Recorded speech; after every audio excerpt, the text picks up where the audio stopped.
Welcome to Indiana Sports Beat Radio, presented by Andy Moore Honda of Bloomington. Know your role and shut your mouth, you jabroni! Fires upfield into the end zone, and it's caught. Jelani Woods, touchdown! Yes. 43-point night for Tyrese Halliburton. How do you like that, partner? Renew now, drives in low, throws up a shot. It doesn't go. Tipped up and in by Anthony Leal. Indiana takes the lead. It's pretty simple. I win. Google me. Now, here's your host, Jim Coyle. Hello, everybody. Welcome aboard, and thanks a lot for joining us here on this Monday edition of Indiana Sports Beat Radio. I hope you had a great 4th of July and 4th of July weekend. We have got a loaded show to start it off. Start your week off. Greg Rakestraw, Todd, Leary, Dustin, Dopirak, Michael Fox from Indiana Elite, Travis Miller from Boiler Upload, and we'll jump right in with Greg Rakestraw from the ISB Sports Network, the busiest working man in all of sports in Indiana, and the reigning sportscaster of the year, fresh off of receiving his award down in North Carolina. Congratulations once again, Greg. We appreciate you being with us, and I hope that was a lot of fun for you down there. It was. The folks down there know what they're doing on a lot of fronts in terms of putting together a fantastic banquet, in terms of putting it on, in theory, one of the 2 weekends that are kind of the slowest in the sports calendar. So, like, for example, the only folks that, would not have made it would have been those that were, say, actively broadcasting baseball. So a guy a lot of us know around here in Brandon Gaudin, who obviously has a lot of Big Ten games over the years. Prior to that was the voice of Butler University, University of Evansville. These days, he's the play-by-play voice of the Atlanta Braves, and he was the state winner for the state of Georgia. So he could not be there. You may have seen this on social media. Wes Durham, who obviously pretty good broadcaster in his own right, Father Woody, legendary broadcaster, North Carolina Tar Heels for more than 40 years. Wes actually presented Brandon his award during the Braves game on Wednesday night on their broadcast, which I thought was really cool.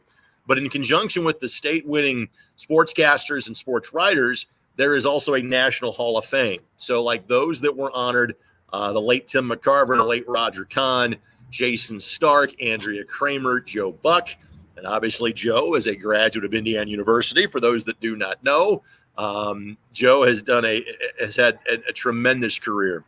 He spoke on Tim McCarver's behalf. He then also spoke on his own behalf, and his speech was absolutely tremendous. So it was a great weekend. But back to my job, because I don't think I really have a job. I get paid to go to ball games for a living, but back to the grind, so to speak, with my usual schedule this week. Yeah, one that does not let up much, even when it's a slow sports season, which right now is the slowest time, but right, it doesn't stop. When I say slow, it just slows down. It does not stop. It never stops. And that's like Greg. He's like the Energizer Buddy. He just never stops as you still continue to go, even throughout Here's the where summer. My power from the Energizer Buddy comes from, by the way, Jim. If I don't visit Starbucks for a day, Howard Schultz's stock may go down a little bit. There you go. You got to keep that caffeine going, man. Right. Plenty going on outside of our normal high school reign, but lots of all-star games and all that thing coming up. But you still have a schedule. I just asked you where you're going next, and you're off to Atlanta. Correct. So I head south tonight, and this is something that is rare for us. So I have been the broadcaster of the Indy 11 since their inception in 2014. We do a handful of road matches on TV, but we do them from a studio. In fact, one of them was Friday night. So on Friday night, the Indy 11 played in Rhode Island, and we did that match from Indianapolis. As I joke with people, Providence, Rhode Island, looked a lot like 64th and Binford to me. And that is kind of the usual norm for our league. Even radio is on the road. For example, closer in your neck of the woods, Lou City does every game on the radio. The home matches, announcers are there. The road matches, announcers are in a studio, basically calling it off a monitor, which is something in soccer we kind of adapted to pre-pandemic. Obviously, a lot more people do that now after the pandemic. There's a lot of broadcast, Fox Sports especially, tends to be an outfit where a lot of the times the broadcasters are not on site they're in a studio calling the game or calling the match, depending on the sport. Well, I bring that up because we're actually making a road trip with the Indy 11. And for the first time in my 11 years with the team, we're doing the match on radio. So the Indy 11 are in the Open Cup quarterfinals. And for those that aren't soccer literate or follow soccer, there are multiple different professional leagues in the United States. Obviously, Major League Soccer is the top of the heap. The USL Championship is the second league. That is the league in which Lou City plays in. That's the league in which the Indy 11 plays in. There are 29 teams currently in Major League Soccer, 24 teams in the USL Championship. There's actually 3 different leagues that will be the level below ours. If you wanted to make the Major League Baseball comparison, will be the AA level. Anyway, all of those professional teams and amateur teams that qualify play in this annual tournament called the U.S. Open Cup. Well, we are down to the quarterfinals. The Indy 11 have never made it past the 4th round. They're playing in the quarterfinals this year. We've already won 3 matches in the tournament. We will play Atlanta United. That match is being played on the north side of Atlanta at Kennesaw State University at Fifth Third Stadium. You can literally see it on I-75. If you're ever heading south through Florida, it's the stadium you see on your left, kind of before you get to town, before you get to where the Braves play at Truist Park and things like that. So I am driving halfway down tonight. I think Murfreesboro, Tennessee, and Middle Tennessee State as the stopping point this evening. We'll drive the rest of the way tomorrow. They'll do a little soccer on the radio, turn around and drive halfway back tomorrow night, get back to Indianapolis around lunchtime on Wednesday. But now that I've done this, Jimmy, for almost 30 years, I appreciate things that are new and different and a bit of a challenge. And so doing soccer on the radio for the first time is something I'm very much looking forward to doing tomorrow night. Soccer is one of those sports that is very different on radio and TV, where radio, you're always painting the picture no matter what. But soccer is such a fast sport. It's so, to me, it would be so much more difficult to paint that picture because you don't have time for the paint to dry, baby. You're crisscrossing so much. Would you paint that as an accurate statement? Yes and no. And so here's what I would say is this. And again, being a Southern Indiana guy, I compare everything to basketball. That is, people always ask, what's your favorite sport? I said, well, listen, I love the variety. I had to pick one. It's basketball because basketball is the thing that I do, the most of. So I tell people that aren't, again, fans of soccer, don't watch a sport that much. I go, hey, listen, if you're a basketball person watching soccer, think of a soccer match as attacking a 2-3 zone. We have a successful women's team with the Indy 11 that is largely made up of current college players. For example, one of our top defenders is Carson Sherry, who plays collegiately at the University of Louisville. She is from Central Catholic High School in Lafayette. She played basketball at CC. I interviewed her on Saturday morning before a playoff match they played yesterday. And I said, hey, I use this statement a lot. You've played both sports. What do you think? She goes, it's absolutely spot on. And so I'll bring up that reference, Jim, for this sole reason. When I am talking to aspiring broadcasters or broadcasters that are new to soccer, I say, listen, treat this like you would radio for basketball. As the analyst, you have until the ball in basketball gets to the top of the key, the offensive possession starts, to speak your piece, to say something in like a 5-second burst. In soccer, you've got a little bit more time. If the ball is between the 18-yard boxes, usually in theory, not exactly a shot is imminent. You've got time to kind of fill things in. In other words, me as the play-by-play guy, I don't think I have to describe every pass until the ball gets around the 18. And so you'll hear somebody say between the D's, so to speak, with that little circle line that gets made at the top of the 18-yard box. Once the ball is around there, there's a chance a shot on goal and potentially a goal is going to happen. And especially on radio, I need to be able to describe everything that is taking place. So honestly, Jim, this is going to be a learning experience for me. I may be a bit more descriptive in each and every pass to start and then realize, hey, dummy, you're talking too much. You don't need that. Slow yourself down and pace yourself a little bit. So there'll be some learning on the job. But yes, soccer and hockey are kind of like that. That are the two sports where the action is so quick. Instead of going, Johnson passes it to Smith, passes it to Jones, you do it kind of more staccato, to use the musical reference. Johnson, Smith, now Jones, right side to Anderson, etc., and something like that. So if people want to tune in, A, I'm much better looking on radio than television. B, 1075thefan.com will be streaming it. So if you're in the Indianapolis area, you can go old school FM radio, 93.5, 107.5 FM. If you want to give this experiment a try tomorrow night, 7 o'clock is when coverage starts, 7:10 is kickoff, and 1075thefan.com is the way that you can tune in and critique and see how I do. Yeah, when I was a TV sports anchor, I was not very knowledgeable about hockey, and they happened to have a hockey team in one of the last places I was, and all I learned was Johnson crosses the blue line, Demesry shoots, he scores. That was it. Right. I knew nothing about hockey and all the rules, the different rules, and all of that. So, just a few quick phrases, but. You're able to stay busy all summers, and which, man, it would be nice to really slow things down, I'm sure. But you seem like a shark that if you stop moving, you're going to die. The last 3 weeks for me have been slow by my standards. So, you and I had a chat 2 weeks ago, and I was poolside up in Michigan. So I had 6 days off. I just did 3 days in North Carolina. I've been off for the last 48 hours. That's good enough for me. And again, I love the variety of what I do. So soccer on the radio on Tuesday, high school football all-star game Friday night, soccer back on television on Saturday. Next week, I'll do radio in and around the Brickyard 400. I'll do some baseball during the week. I'll do some soccer next week. So I love being able to do a variety of things. It's part of why I'm so passionate what we do with ISC Sports Network. It's not the mundane. It's not the routine. It's something different, if not every night, then every week. And it's part of my whole strategy, Jim, in terms of winning the broadcaster of the year.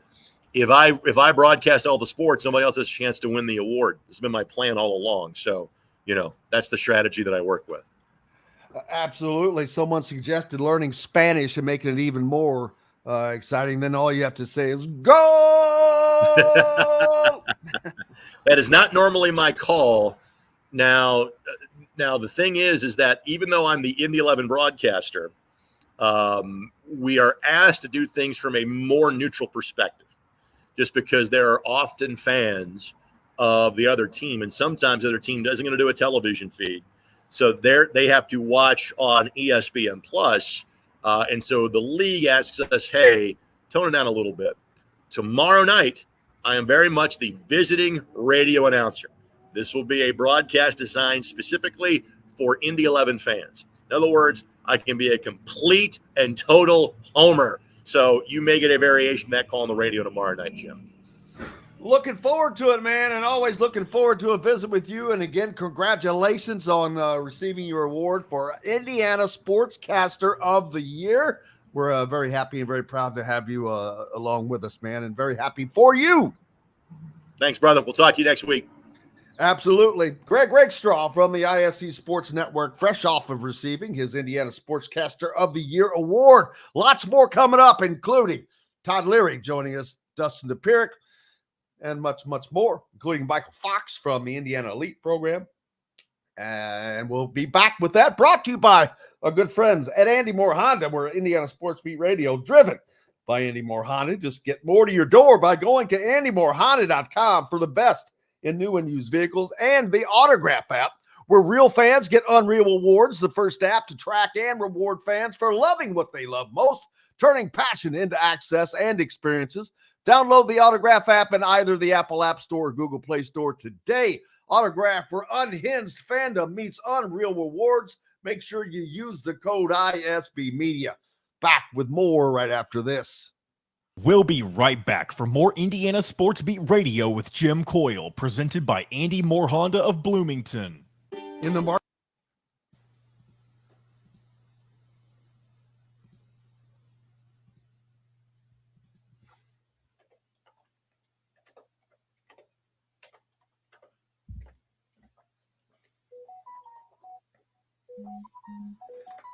Good day to Jim P. up in New Hampshire. who is not a fan of my British accent.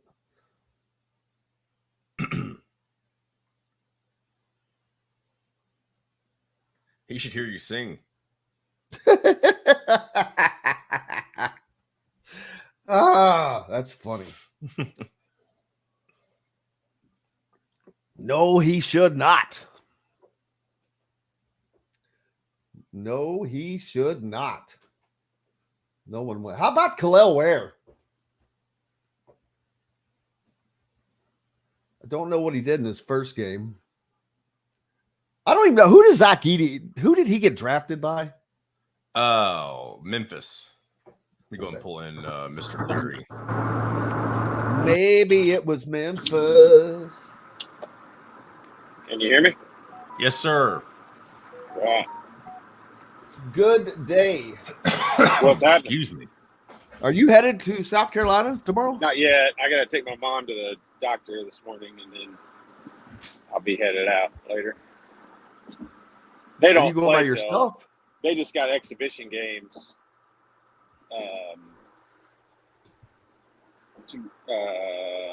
Tuesday and Wednesday. The real tournament doesn't start till Thursday.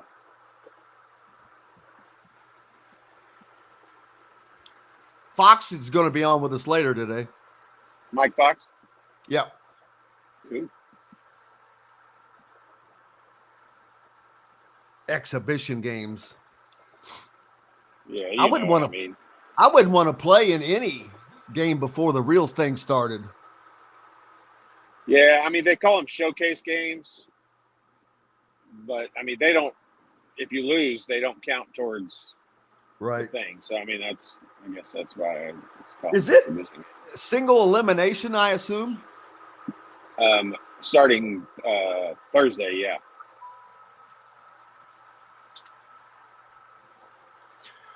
All right, here we go, guys. Beach bakery items and now fresh seafood. Chop Shop Market and Table has the largest selection of in-house made products around and everything you need to make a gourmet meal at home. Or pick out a tomahawk steak or a grouper filet and enjoy it cooked to perfection in Chop Shop Steakhouse. Chop Shop Market and Table, a part of the Wild Food Group, is your butcher, baker, and fish house, no matter where you live. This segment is brought to you by MyJumpShot.com. Welcome back to Indiana Sports Beat Radio with Jim Coyle, presented by Andy Moore Honda of Bloomington.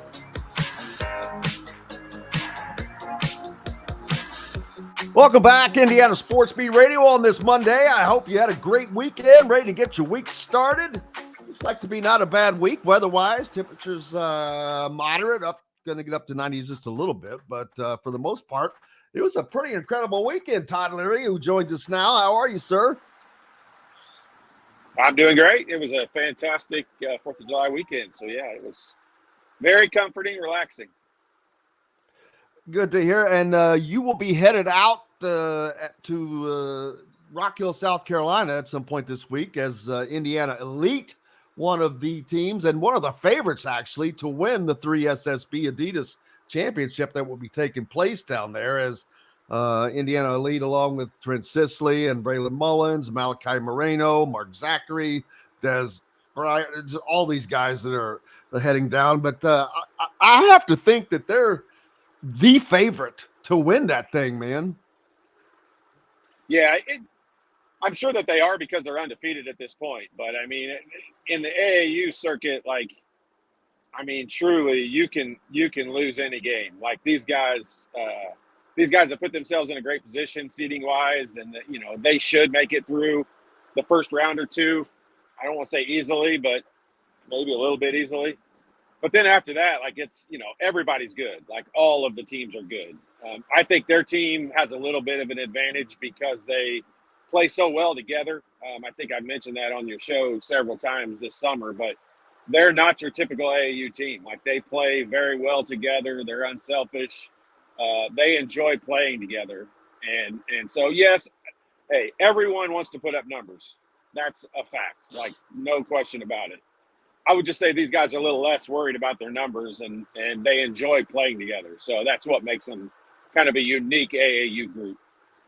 And But they do have a target on their back, I would say, just because they have been able to get through this entire 3 SSB season undefeated. They've been to Alabama, they've been to Texas, and they've played some of the best teams, but they made it through unscathed. So not only does everybody want to win, but they want to take down the best along the way. Yeah, and it's not just, when you look at beating them as a team, yeah, that's one thing. But when you use Braylon Mullins as an example, a guy who has shot up that far in the rankings just this summer alone, those guys all notice that. There's going to be a lot of people that he plays against this weekend that he probably jumped over, and they're going to want to prove why that shouldn't have happened. I'm not saying it shouldn't have happened. I'm saying like they're going to want to show why they should jump up in the rankings. And so that's what makes these AAU tournaments, part of it's what makes it kind of individualistic where, got players trying to show they're better than another player directly across from them. But on the flip side of it, I mean, you've got a bunch of super talented people, all playing together in these national tournaments. And winning a national AAU tournament's a big deal. I mean, these guys are playing against guys they've been playing against for years, and you get a chance to basically culminate your AAU career with a national championship. It's just another trophy that you get to put up and talk about, when you're 50 plus years old, like some of us. Yeah. And you mentioned something key, that they play so well together. Normally that's not always the case with AAU teams, because you have so many different guys that come from so many different places, but they have played extraordinarily well together. And it's been a different guy being the guy in different games. One game, it's Braylon Mullins going off. Another game, it's Trent Sisley going off. You've got Malachi Moreno who may go off. And that's the thing about this team, and what makes them so dangerous is there's not one guy that you have to be aware of. There's a bunch. And I'm sure, I'm sure that he understands. Part of the reason why Braylon Mullins has jumped as big a dramatic of a jump up in the rankings as he's had is partially because their team is so good. And I mean, I know he realizes that, I'm sure. But this team is a little bit unique when it comes to the AAU group. And so many teams have one or two players that might be ranked really high. And has a bunch of guys in that 150 to 300 range that are all trying to get ranked higher. And this team's a little bit unique, and they've got three guys, all rated in the top 100 that can basically go anywhere they want to. And they're still good kids that are unselfish, that are playing to win something. And so, yeah, that's what makes this group a little bit unique compared to your typical AAU program. And Trent Sisley, since we talked to you last, has made the announcement that he is going to transfer to Montverde Academy for his senior season. There are some people that reacted in a certain ways, and I've just tried to explain that this is in his best interest as a player to grow his game. It has nothing to do with recruiting. I don't think it's going to affect his recruiting at all. I think this is strictly for him to get better, because the situation that he was currently in, and it's not a knock on Heritage Hills or his coach or anything, but this is just the only way he is going to get better, because he's been pounded into playing a different position, out of position, getting triple teamed as a center, and he's going to be able to go down to Montverde and not have to worry about that and play more of a role that he plays in college. Would you agree to that? That's the main reason why you do it, why you go do what he's doing. And look, like I always say this, like those same people, and I've read some of the critics as to, they're trying to defend high school basketball. And I get it. I understand the argument. I understand what they're saying.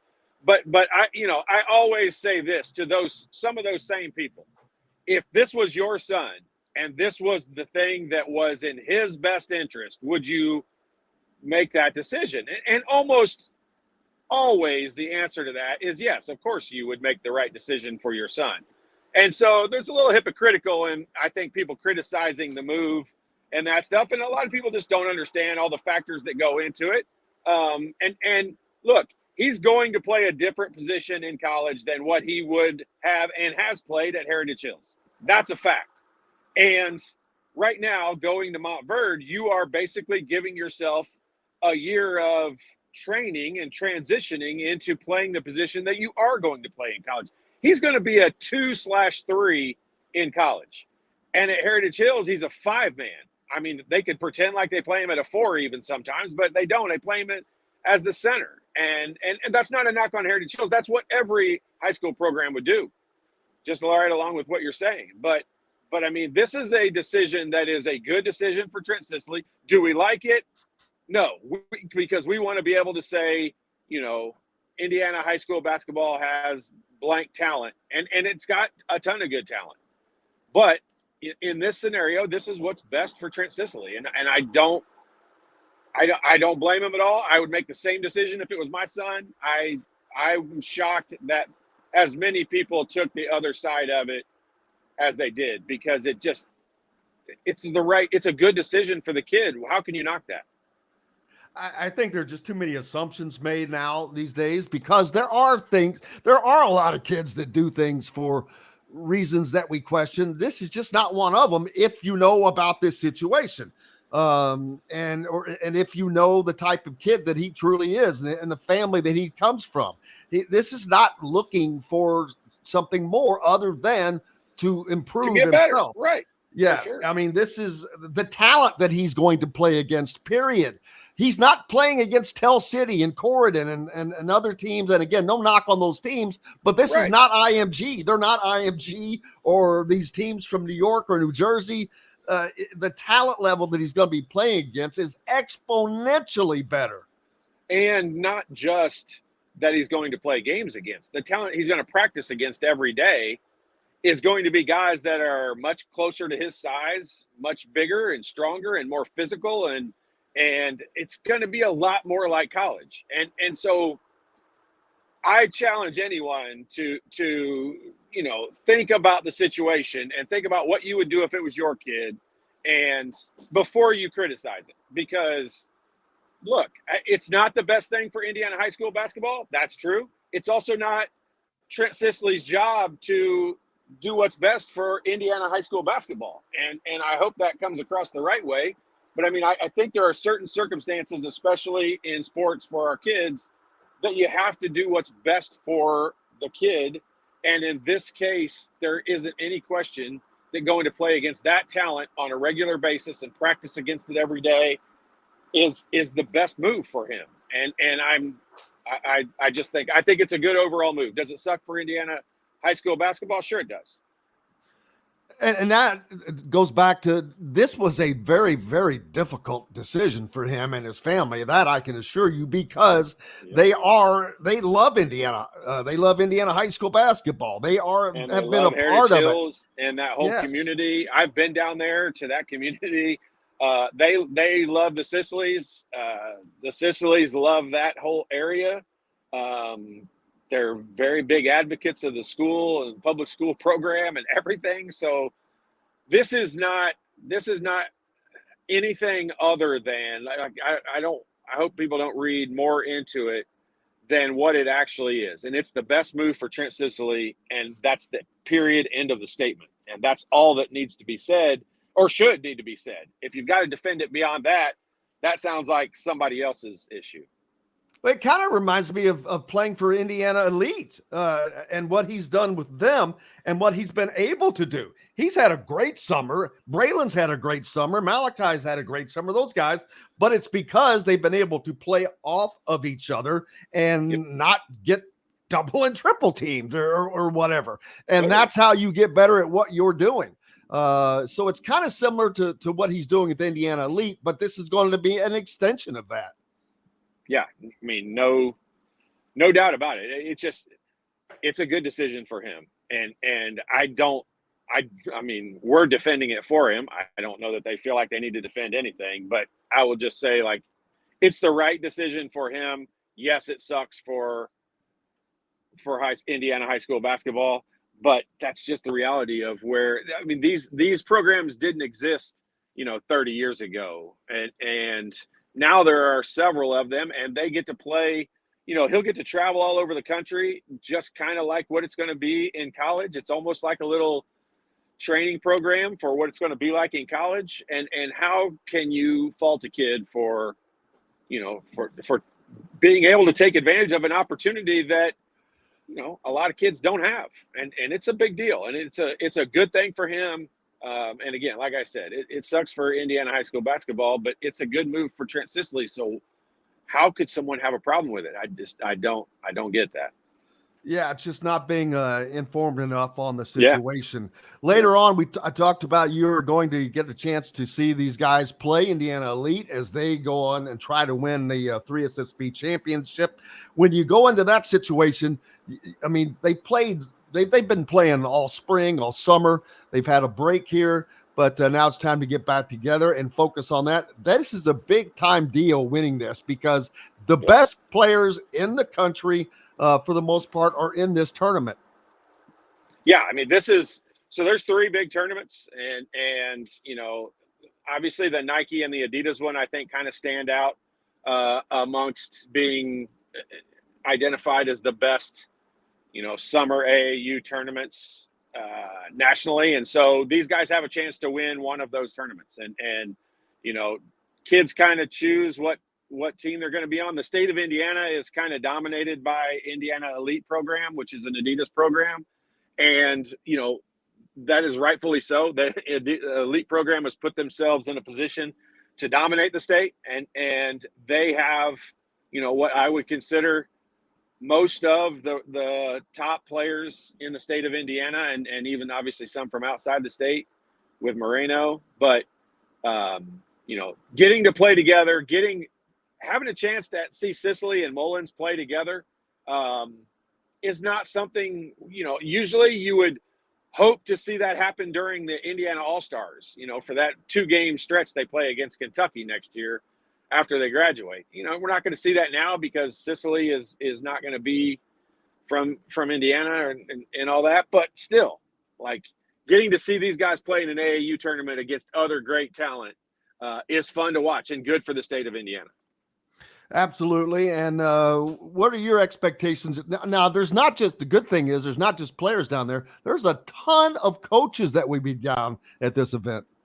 Oh, every coach in the country, every top coach in the country will be at all of these events. Now, they'll split it up. Like I'm sure, a lot of coaches will go to the South Carolina, the Adidas tournament for a day or two, and they'll go to the Nike tournament for a day or two, and just kind of spread their staff out, amongst trying to get to see as many of these kids as possible.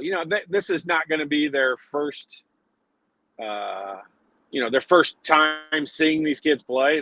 They've recruited them probably most of the summer, and but this is where I always use his name because I think he snuck under the radar. But this is where a guy like an OG Anunoby or somebody like that, creeps onto somebody's radar, and they keep track of how they do throughout the season. Somebody will emerge, more than one player, but for maybe each school, for Indiana or Purdue or Notre Dame or Indiana State, Butler, they'll pick out somebody out of these tournaments and start following them a little more closely. And obviously I don't mean Sicily and Mullins and Moreno and those guys. Those guys already have all the attention and offers. I'm talking about there'll be an OG Anunoby that snuck under the radar up to this point. And that's why these tournaments are cool. That those guys are going to try to find the guy that everybody else hasn't already offered. I'm not sure if you had a chance to watch any of the NBA Summer League. Kel'el Ware, great game. Man, 26 points on 12 of 21 shooting. Nice start to his career. You know what? More than anything, what it tells you is he's feeling pretty comfortable. And I think they're coaching and giving him some things to do and work on in these games. And I think he's doing it. And I think he's obviously doing a really good job of it. And so, yeah, his transition, I think, is probably right along the lines of what he thought it would be.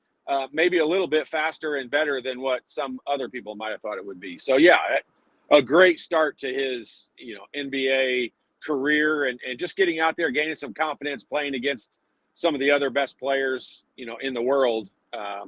It's a great start for him to get going. Yeah, there's a lot of pressure in this because everybody's looking at you. Everyone's looking at your performance and how you're playing against these guys, because this is not against. This is still a level down of where you would be.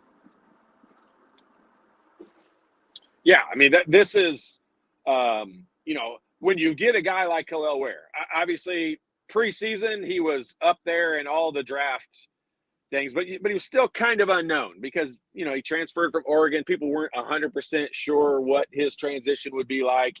Should he have been drafted that high? Should he not have been? Was he a first rounder? And I think he's basically solidifying the fact of, yes, he was definitely a first round draft pick. And now he's solidifying the fact that he was drafted as high as he was. And he's in a really good program, a culture system down there, and so I think he's in a pretty good position to have a successful career. They're going to get him off to a really good start. Anything new with myjumpshot.com? No, just doing training when I can. Obviously, going to tournaments like this sets you back a little bit in timing, but this is one you can't pass up. Like going to watch these guys play nationally. I probably wouldn't do this for a lot of teams, but this team's fun to watch, and I really enjoy watching them. Obviously, there's not a lot going on right now when it comes to watching sports on TV, so I'm using this as my entertainment. Yeah, I would like to be down there myself. I'm looking forward to following along and see how this turns out, hoping that Indiana Elite can bring home a win and to make it through this entire time undefeated. That would make it even all the Big more deal. special. For sure. Yeah, no doubt. Todd Leary from myjumpshot.com. As always, we appreciate you, sir. Thank you. Have a great week, guys. I'll check in with you and let you know what's happening down there. Get some interviews. Oh, don't worry. We'll be checking in. All right. Todd Leary, stay safe, brother. From myjumpshot.com, brought to you by the Rusty Gator, who has a live shows coming up each weekend. John, if you have that lineup to throw up, we can for them. They've got a lot of weekend bands coming up that you can check out. A lot of, what do you call them, John Boy? Tribute bands. That's it. Bon Jovi, Taylor Swift, Thunderstruck for AC/DC, Gran Torino, No Fences, which is Garth Brooks, and Billy Joel and Elton John. I could see you in the front row for that Taylor Swift tribute show, Jim. Oh, yeah. Yeah. You want to take your signed AC/DC guitar to the Thunderstruck show. And what, have those guys sign it too? You should say, hey, I can play with you. Yeah, I can tribute AC/DC. Air guitar. I could do air guitar. Hey, we've got lots more coming up here on Indiana Sports Beat Radio. Back with it right after this. We'll be right back for more Indiana Sports Beat Radio with Jim Coyle, presented by Andy Moore Honda of Bloomington. If you're looking for All right, this will be open segment, and then Dustin Dopirak will be on at 9:40. Well, I could have kept Todd going then. Well, I figured you were, and then you all just kind of seemed like you were wrapping up, so I just jumped in. I was like, oh, okay, they sound like they're about done. I didn't know we had anything open. Gee whiz.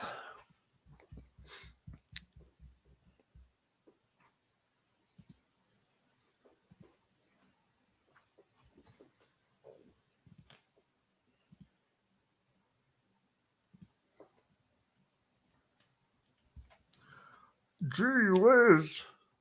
Heavens to Murgatroyds.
All righty. Excuse me. All right. We got just a few seconds. Payments for 90 days. That's right. 2023 and 2024 Honda Pilots, HRVs, CRVs, Honda Ridgelines, payment free for 90 days. Or get 0.9% APR financing for 36 months on a 2023 Honda Ridgeline. Go to AndyMoreHonda.com and get more to your door. This segment is brought to you by Remax Advanced Realty, Indy Home Pros team by Cheryl Sizemore.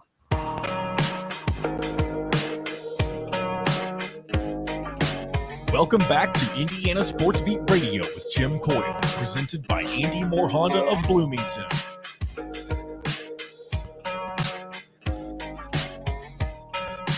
Welcome back, Indiana Sports Beat Radio here on this Monday, post 4th of July weekend. Man, fireworks going off all weekend. No biggie. Big Ten football coming up. 4 new teams in the league. UCLA, USC, Oregon, Washington. None of these teams are striking fear in the heart of conference upstart or conference leaders like Michigan and Ohio State yet. USC and Lincoln Riley, not exactly a juggernaut at the moment. UCLA, of course, was better than average last year. Washington, of course, coming off of a great season, but they have lost virtually everything as far as their quarterback, their star, they 2 first-round picks on offense. And then, of course, the first-round picks at coaching with Kalen DeBoer now at Alabama, Nick Sheridan at Alabama. So a completely different team there as well. Will those teams have an impact on the Big Ten this year? I'm sure they will in some form or fashion, but I'm not sure exactly. It's not quite the same as Oklahoma and Texas as they enter the SEC. I think they will probably have a little bit more of an impact this season. I think Oregon will compete for the conference title. Now, I don't know if they'll win it, but I think if you're picking one of the 4 new teams from the Pac-12 that will have the most impact, my guess would be Oregon. I would agree with that. Dan Lanning has done a good job. He's still there. He's maintaining continuity. So I would exactly agree with that, John. And what else was I thinking? LeVar Arrington II going to Penn State. He'll join Tom Allen on the defense there at Penn State. So you got that going for the Nittany Lions, which are not on Indiana's schedule. Thank goodness for the Hoosiers. I cannot wait to get into this season because there's a lot of excitement for Indiana, but we'll have to see how that truly plays out. It's easy to talk about it, but it's here, man. We've seen excitement from Indiana football before, really not that long ago. I think the downfall of the Tom Allen era happened so quickly that a lot of people tend to forget, including myself, that not too long ago, the 2021 season, there was a lot of hype surrounding Indiana football going into the year. That was the year after obviously the 2020 season where they went 6-2 and nearly had a shot at participating in the Big Ten championship game. And they took that opportunity and it was completely squandered. Obviously, if you remember that opening game where they traveled to Iowa and it was a complete disaster, they had a chance to regain momentum a few weeks later against Cincinnati. And that ended up being an unfortunate failure for the program. From there on out, it was nothing but, I think that team ended up going 2-10. So, we've seen expectations fall short. And I know this is a completely different era with Kurt Cignetti. And I do think things will be different, but it's also important to realize that I guess, it's still Indiana football and expectations should always, we should hesitate whenever we think about what the true ceiling is with these teams. Well, I can't disagree with you, but it is different because as much as I hate to say this, Tom Allen was just not a head coach, and to not have a head coach as the head coach is detrimental. It's just simply detrimental. There are too many decisions that are made that are wrong, that were wrong. And that's the biggest part of why that success didn't happen, in my opinion. Not getting rid of the offensive line coach, Darren Hiller, way before it finally happened. Well, it was too late. That's like trying to stick your finger in a bunch of holes in the dike after they've all busted open at the same time. It's too late. You can't stop it. And that's what happened at Indiana. The true problems were not addressed until it was too late. That's not a problem at the moment. So, it's just, it was destined to be that way. You know, once you lose the true good football minds that they had in Kalen DeBoer and Kane Womack and guys like that, well, now it's they were literally trying to stick their fingers in the hole of dikes and fill things in. I mean, you're pulling your guy off of quality control to be your offensive line coach now in the middle of the season, and then in the middle of the season you're having a quarterback race. Seriously? That was the ultimate show of inability to make a correct and decisive decision, because 6 months, 6 games into a 12-game season, you're having a quarterback's race. Get the hell out of here with that. And a quarterback race every single year. And there were just too many, the inability to make the correct decision. It was all it was. And it's a shame, but they're not there now. So that was then, this is now. That's why I think that it's not about hype for me as I look at their schedule and I think about their coaching staff and I think about what they have. I keep saying, I don't think Indiana's going to win the Big Ten or something. Let's not get crazy.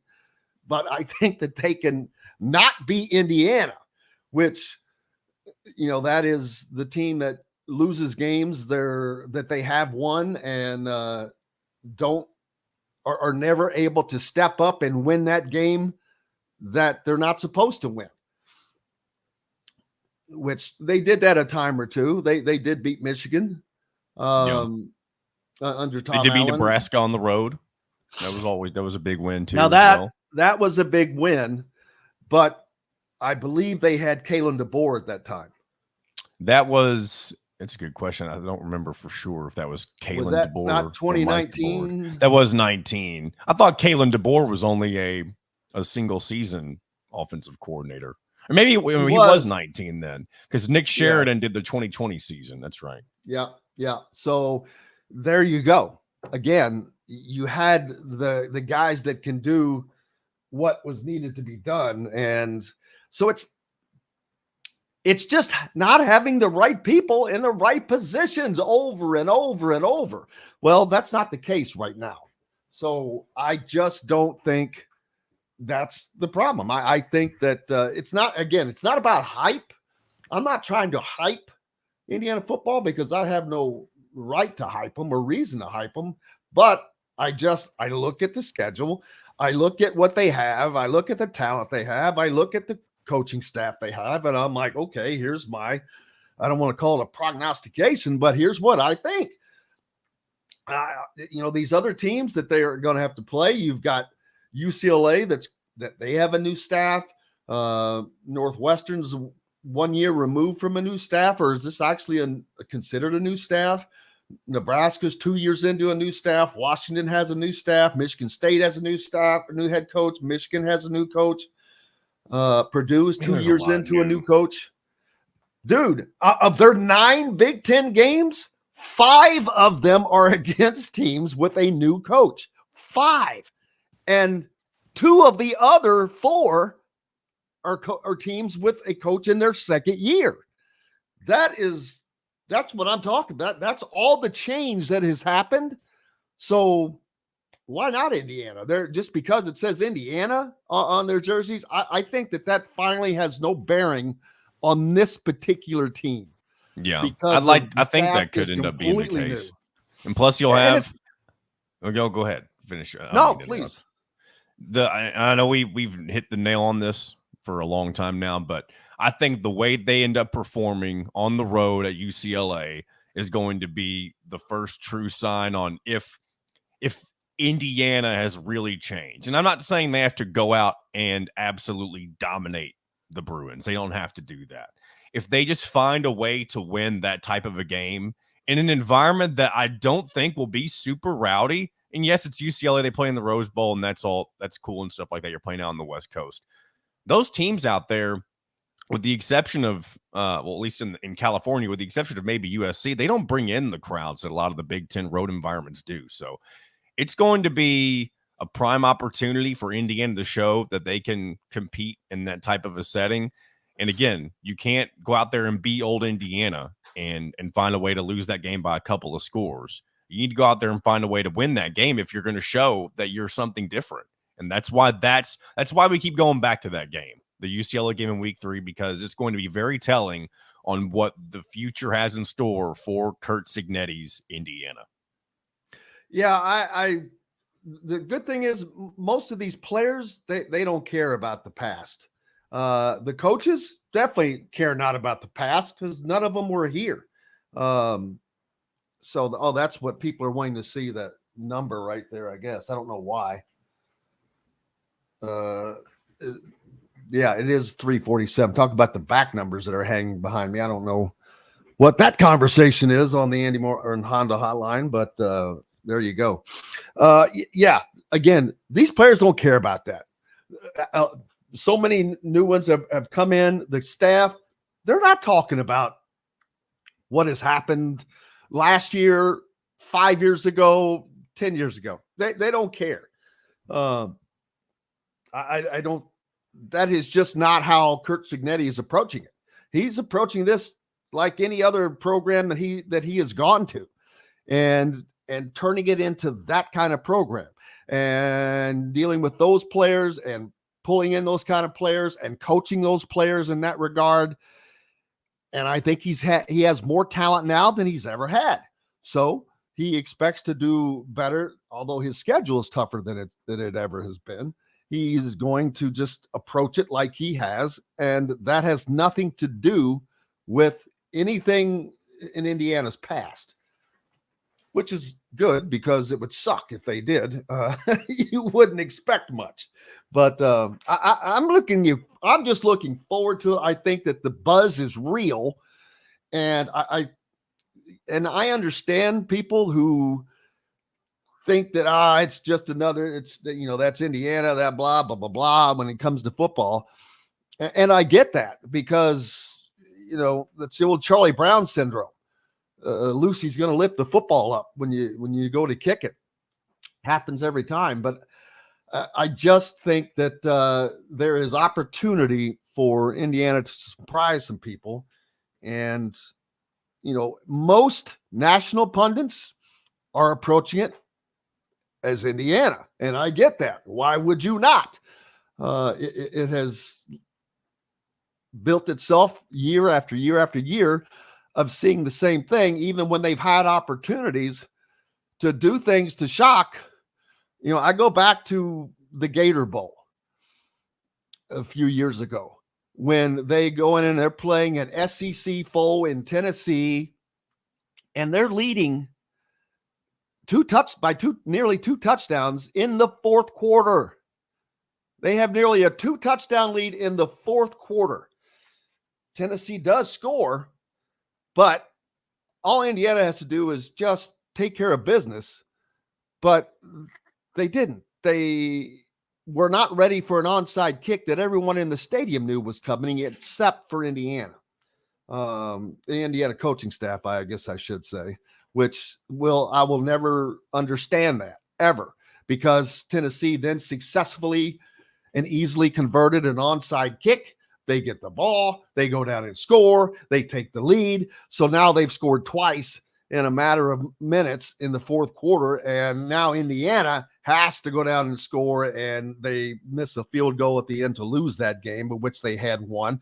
The following year, they play Ole Miss in the Outback Bowl. So back-to-back years, they get to big-time bowls in the Gator Bowl and the Outback Bowl, and this time they laid an egg. But both years, you had coordinators doing double duty because they were both in each year leaving for another job, and it did not work out well. But I think it's going to be fun this year. I really do. I've seen a lot of social media. Indiana fans are trying to get other fans to candy stripe the Rock Memorial Stadium for the first game. That'll be a difficult chore to get done, but it will be. I'm interested to see how many people are going to show up for the Florida International game, the first game of the year against not a big name school. I think it's going to be a higher than normal turnout. I don't know that it'll be a sellout or close to it, but we'll see. That'll give a great indication of the buzz of where county is, because if they of course should win that game, then they move on to Western Illinois the following week. You should see a little bit more of a jump. Then comes that UCLA game. If they play them close or beat them, the fourth game in, the Charlotte game, well, that should be pretty packed. Then you have a Maryland home game. So 4 home games in the first 5 weeks of the season. And that's going to give you the indication of where the fandom is, where how much, because Maryland is not a team that would normally cause people to pack the stadium. But winning football does do that. Then you have a Nebraska team coming in the 6th or the 7th week. Now you're getting up there. Nebraska, Washington, Michigan, and Purdue, 4 games out of the final 6 at home. Break. That should be fun. We've got to take a break. Plenty more coming up here on Indiana Sports Beat Radio. Dustin Dopirak from the Indy Star joins us. We'll talk about Khalil Ware as his performance. Former Indiana player, starting out very, very well in the NBA Summer League. That and much more. Got Tominaga on the Pacers now. See what he can get done. We're back with more, brought to you by FreeThink. For all of you that need, whether it's printing on shirts or whatever you can use, they can wrap your vehicle. But FreeThink Apparel and Promotions works with you to design a professional-looking sales-generating web store for your custom-designed apparel or promotional merchandise, whether it's a large corporation, small business, high school sports team, or a national account. FreeThink Apparel delivers no matter where you are. Visit freethinkapparel.com today and get printing. Back with more right after this. We'll be right back for more Indiana Sports Beat Radio with Jim Coyle, presented by Andy Moore Honda of Bloomington. In the market. Dustin's married. Hop on. He had I had to send him a different email for him.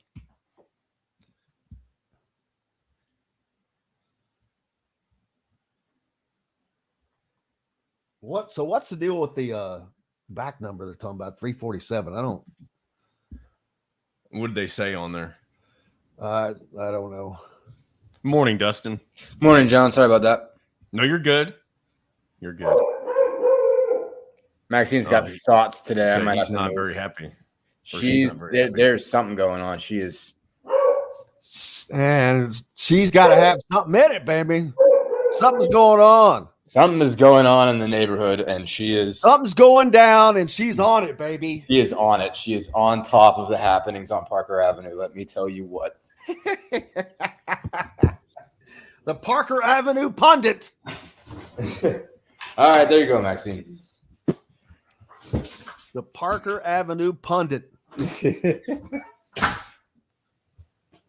She's on patrol. Ooh. Parker Avenue Paw Patrol. Mm-hmm. How are you, sir? Doing all right. Good 4th of July weekend. You go anywhere? How was yours? How was your Oh, weekend? I just relaxed, man. I did nothing. Nice.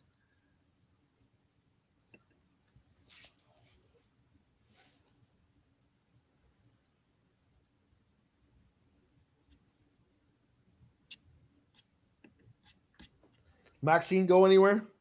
She did. We went to well, we didn't. MJ actually had a bachelorette party in Asheville, North Carolina. She's still getting back. She got her flight delayed, but we had my family always does a big 4th celebration, and usually it's been my Aunt Gloria. And my mom had to take it over this time because Gloria's done it for 30 years, and she's like, "Nah, I'm done with this." So I went, so took Maxine home, and so we helped in the organization, I guess. So that was good. So we were there for Thursday, Friday. Came back Saturday because we had summer league camp stuff to cover in Indy. So. All right, here we go, guys. A few seconds. South of Bloomington within the Stonecrest Golf community. Choose from one of the gorgeous Stonecrest Signature Series house plans. We have several lots available with scenic views of the golf course. Contact Amy Rhoda with Revesco Real Estate for additional information. 812-583-0919 or go to mystonecrestliving.com. That's mystonecrestliving.com for more details. This segment is brought to you by Hoosier Hanks East. Welcome back to Indiana Sports Beat Radio with Jim Coyle, presented by Andy Moore Honda of Bloomington. Welcome back, Indiana Sports Beat Radio here on this Monday. I hope you are ready for the week. If not, we'll get you headed in that direction. Dustin Dopirak from the Indy Star joining us after this post-4th of July weekend. I hope you had a relaxing weekend, sir. I did indeed. Got to go home for a little bit. Got to go home to Pittsburgh. Did have some work to do over the weekend. Obviously, the Pacers started their summer league camp on Saturday. They head out to Vegas later this week, and we got some more news coming today from them. They're going to have their Pascal Siakam, re-signing press conference. But other than that, it was good. Got to go home to Pittsburgh, see some family. Good stuff. How important is it for the Pacers to get the Pascal Siakam deal done? They've just had another big signing. They're getting all their eggs, all of their eggs in a basket together soon. Ducks in a row, eggs in a basket. Yeah, all the ridiculous metaphors. Things but they're trying to get everything together as soon as possible. So they want to continue the momentum. It seems. Right. No, I mean, obviously, well, they got the Siakam deal was apparently, essentially done within a couple of days of the NBA Finals. I think that's when the news broke of that. They couldn't announce that until the 6th, and obviously it's a Monday, so this allows them to do a kind of splashy press conference, and he's gets to come in and say why he decided to stay. But no, I mean, it was obviously mission critical to get the Siakam deal done. Once they made the trade, obviously they had put a lot of eggs in that basket and basically really invested too much to not get a long-term signing done. They traded 3 first-round picks plus Bruce Brown plus Jordan Nora for that. So basically an important free agent signing, they moved on from, and 3 opportunities to improve their future. So they're really just saying this is our other guy. We felt like we need 2 all-star caliber players to really be able to compete in the East. You got one in Tyrese Halliburton. You got to get a second one. And this is the guy. This is the one that they've, decided is going to be, Tyrese's running mate as a, again, an all-star caliber player. They certainly got a lot of other guys that can play with him, that can run with him. But this is the one they've settled on. That also this is a guy that's going to take up 30% of the salary cap. It is, as you saw, I think over the beginning of free agency, teams are taking these aprons seriously. It's a little bit in the weeds kind of stuff, but once you're paying a certain amount of salary, there are things you can't do. There's a first stage apron that's restrictive, and then there's the second apron that's really restrictive in terms of what you're allowed to do in trades. I mean, you can't sign anybody other than veteran minimum guys. So it becomes really difficult once you get over that. And once you've got two guys that are combining to make 60% of the cap, your flexibility goes away. So you better know that the two guys that you have in those spots are who you really want. And they believe in them. Obviously they believe in Halliburton a lot. We already spent all of last year talking about how they see him as the franchise centerpiece, but they were happy enough with what they got out of Siakam in the half a season that they had him to say, hey, this is who the other guy needs to be. We trust that, this guy is a secondary all-star, and major sort of focal point of this team is the guy, and that you believe in him for 4 more years, and even at age 30, that you're going to have a guy that's still worth the money that you're paying when he's 34. They also signed Mr. Tominaga from Nebraska that Indiana fans are very, very familiar with. He just lit Indiana up last year, showing that he's got some range, man, on that 3-point shot. I'm serious. You watch some of his highlights, and I'm like, damn, I don't remember him being that good, but no, he's got range. In the games that he went off, he really went off. Obviously he could shoot from deep, he could shoot off the bounce. You saw some, lefty Steph Curry stuff there, but obviously, you didn't see those kind of numbers, the kind of numbers he put up until I think it was his 5th year of college. So it's an Exhibit 10. So just so everybody knows what an Exhibit 10 is. Basically, it's a contract you sign. It's really a training camp contract, but what it becomes is it's a bonus if you stay on that team's G League affiliate. So basically it's like 75, it's going to be over $75,000. Last year was $75,000. It ticks up with the cap. So I think it's going to be somewhere around 77, 78 this year that he'll get, if he stays on the Mad Ants for 60 days. Obviously it converts to a full-time contract if he makes the Pacers, which there's not a lot of space for him to do that, considering they got to find a way to fit 3 second-round picks in, and make some moves to make that happen. But where you're probably going to see him is if you want to go see the Mad Ants this year, and I don't know when they're going to Noblesville, because they've got to finish that arena. But if you're going to check them out, you're going to obviously be able to see what he can do. And you look back, I think he averaged like 25 a game against IU. I think there was a 28, there was a 23, and there was a 20 in those 3 games this year. And I think he was shooting at some ridiculous clip also. So but he had some other big games too. I think he had 30 against Michigan next to the last game of the year. Big, really important contributions that made Nebraska a tournament team for the first time in a decade. Guy's going to be a lot of fun to watch. He's not going to be at Summer League because he's playing with Japan in I think FIBA Cup Olympic qualifying. I'm not sure how they ended up. Basically, but he had some international team duty, so that's why he's not on the Summer League roster. The Summer League is underway, and speaking of, some of it is, yeah. I mean, they've got several side leagues before the main one starts on Friday in Las Vegas. Okay, so the main league. What is the side league? I mean, there's there's the California Classic. Basically teams that are already out west are like, hey, we should play, more or less, as I understand it. And you could still make money off of it, get some people to come. I think they're definitely in at Golden State. I know that. I think there's another one in Salt Lake. Basically, it's just like get a couple days worth of warm-ups since you're out there anyway, rather than just practicing, get some games in. Again, it's mostly Western Conference teams. There's a couple other teams that are out there. Obviously, Miami's out there because Kel'el Ware had a brilliant game last night. I think it was like 25 and 15 or something crazy like that. 26. She wants to come inside and she doesn't. But yeah, I think that's just the biggest reason why. I mean, they used to have several. I mean, it didn't used to be as homogenized as it is. You used to have an Orlando league, and they would split in half. Basically, there would be some teams that went to Vegas and some teams that went to Orlando, and now there's one central summer league basically so that everybody's there, and it becomes kind of a meeting place for a lot of people, obviously, to have it in Vegas and whatnot. But yeah, I don't know exactly why, the other places decided they wanted to have one, but it gets people in the seats when they wouldn't usually be there. So, there's capitalism is always the reason, Jim. If you have an opportunity to make some money.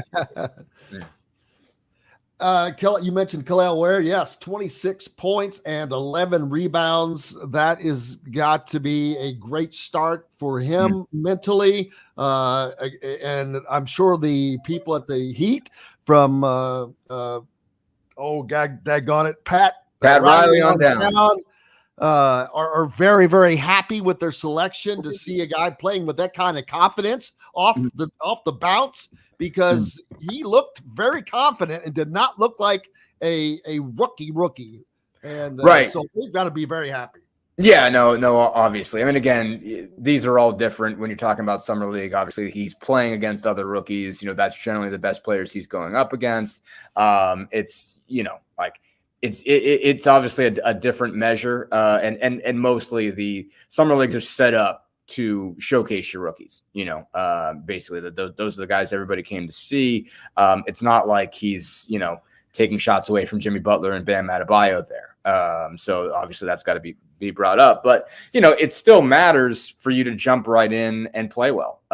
Just to put that uniform on and execute what they're asking you to execute and be the guy for whatever group you're playing with. It's still like your Summer League team, the quality of Summer League play is probably about G League level at the end of the day, maybe a touch higher.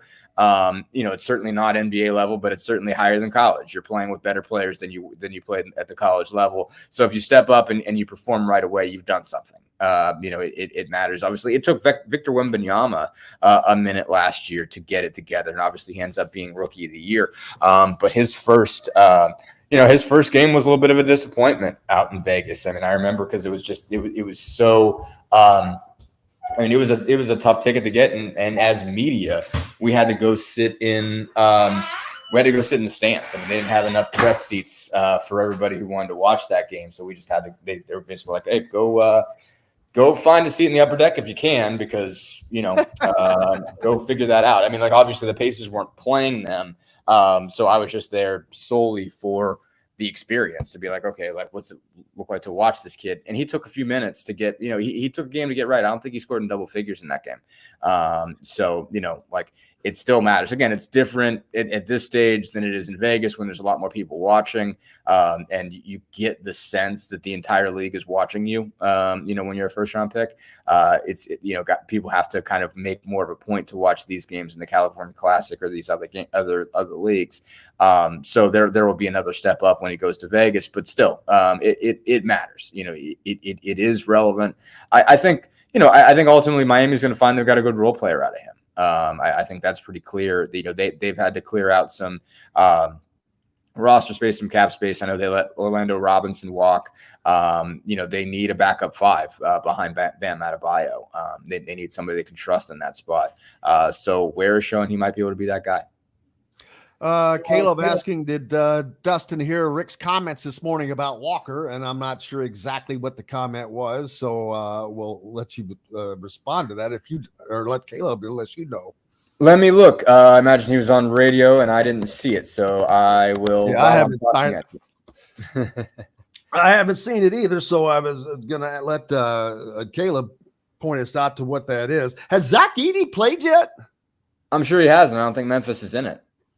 That's right. They're still not in that West Coast League yet. Yeah. So it'll be interesting to see when he gets started. So we'll see about that. But the Pacers loading up, and they seem to be happy with what they have, re-signing the guys that they want to get signed and ready to go. Is Toby Naga big enough to do the damage he needs to do it in the NBA? I mean, maybe not. Like I said, I mean, you're probably going to see him, you're probably going to see him with the G League this year. And, again, that's fine. That's making pretty decent money and not having to go overseas. And obviously he's from overseas, so maybe he wants to go there eventually. But he's going to get a crack at it. I mean, certainly you've seen smaller guys, and when you've got that kind of distance, you have a chance. That's the equalizer, is if you don't have the level of height that some other guys have to be able to step back. Obviously, that allows that's allowed Steph Curry to be one of the best players in the history of the league, because he can step back, and if you can beat somebody from 30 feet out, then you have a chance, in a way that you don't if you're trying to get to the rim all the time. So, I can't imagine the scenario where he becomes something more than a second unit guard. Eventually, if he does, make landfall in the NBA and stay there, I would think that's kind of where he ends up. But I mean, you can make a good career doing that. There are a lot of undersized guys that have been able to stick as second unit guards. TJ McConnell's not big, and obviously he has a different skill set. He's not getting by on 30-foot threes. He's getting to the rim and beating you along the baseline. But he's stuck around. If you're going to get there are a handful of things that you can do if you're a smaller guard to again get in the league and stay there. McConnell's approach has been guard you 94 feet, take the ball out of your hands even before you try to inbound it, break people down off the bounce, finish at the rim, distribute, play smart basketball, hustle more than anybody else does in the league, where they do hustle despite everybody thinking otherwise, but just go all out 100% all the time. And other guys do it by shooting from really, really deep, from being able to hit shots, having range just inside the logo or really from the logo. Obviously certain guys have made their way that way to being trustworthy that way. But, there's a reason why he's not getting a two-way. There's a reason why he didn't get drafted. And there are a lot of guys. I mean, you go look at G League rosters, you go look at a G League game and see how many times you're like, oh, I remember that guy. That's frequent. You go down and watch the league and you see a lot of guys that you thought were going to make it and didn't, but, are hanging around. And now the G League is at least paying, pretty decent wages now. You at least it's not the worst place to be, especially now that it's pretty close to a full minor league. There's only, I think, one NBA team that doesn't have a G League affiliate yet. He could go to the G League, make a good career there, and that'll be fine for him. But, if he's going to make a landfall in the NBA, he's got to do one of two things. And it's either be able to guard 94 feet or hit threes from 35. And he's obviously got a better chance of doing the latter. What are the Pacers going to have to do? Not that they didn't have a great season last year. They did. They reached the conference finals. But what do they have to do to take that next step up? Because there was a marked difference between the Celtics and the Pacers. Yeah, there's in fairness, a difference between the Celtics and a lot of teams. Don't get me wrong. No, obviously there's a couple things. But first off, they as Pascal Siakam pointed out at the time, they don't start at the Eastern Conference Finals. Everybody thinks of next steps, they're going to be, they start as the second best team in the East, and it's about coming the first best team in the East. They got to stay the second best team in the East. That's not going to be easy. Obviously, several other teams, really two other teams, have loaded back up. The Knicks go out and get Michael Bridges, and sort of add to that group. They did lose Isaiah Hartenstein, so that's something that could lead to them falling off. Obviously, he was very effective as a rebounder in that Pacers series. But Philly basically restarted. Not restarted, but they built everything around Maxey and Joel Embiid. They go out and get Paul George, and so they're a different team. You almost have to, if you were setting power rankings right now, you'd probably have the Sixers as the second best team in the East. You got to imagine Milwaukee getting healthy and being, you have to think of them as well. Imagine a full year with Giannis. Imagine a full year with Damian Lillard. When he's been on the team all year, and they're going to make some changes and whatnot. So those are teams that you still got to deal with. I really think anybody that made the playoffs last year is close to even. The East is very, very even. So the Pacers can't look at it as they've got this leg up on everybody else because they were the team that made the Eastern Conference Finals and got beat by Boston. They still have all these teams to mess with. Orlando, invested in some guys, Contavious Caldwell-Pope, et cetera. They're trying to make a run. That's a really, really young, really talented team. Cleveland kept Donovan Mitchell. They've got a new coaching staff. Basically, like everybody in the East is gunning for Boston, and the Pacers are among them. And I certainly think they're going to be a playoff team again.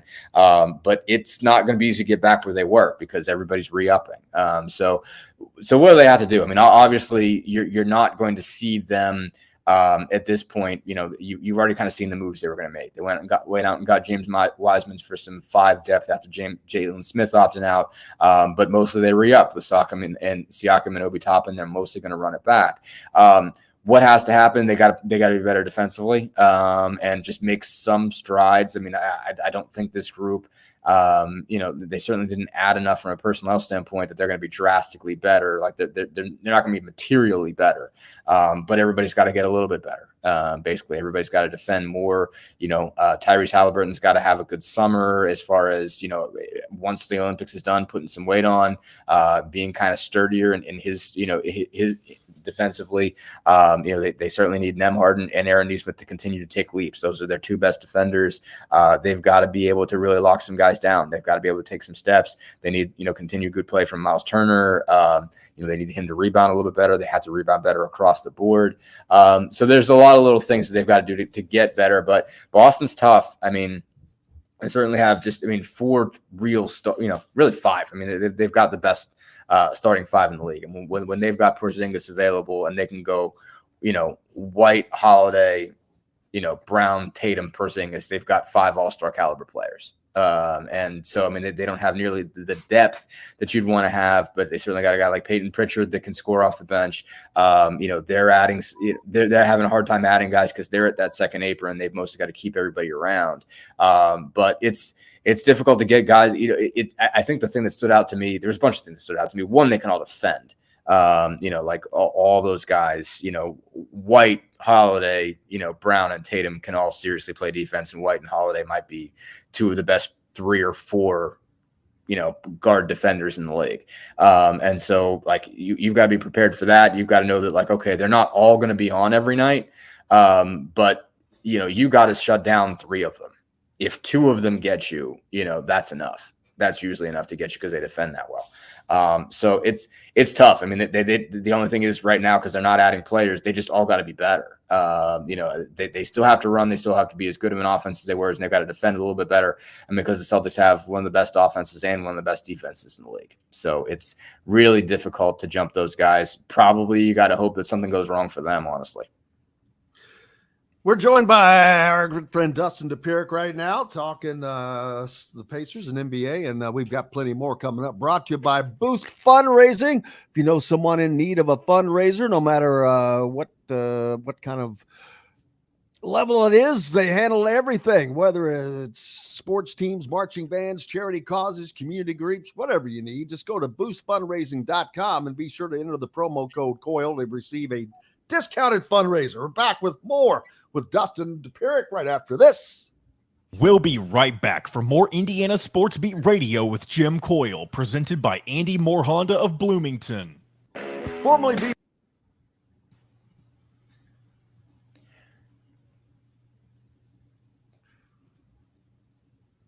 Hey, John, I got to be a hard out at 10:20. That's fine. We've got someone else coming on at 10:20, so that works. Okay, great. Yeah, we got Siakam's thing, so I got to hustle over there. Not a problem at all. Cool deal.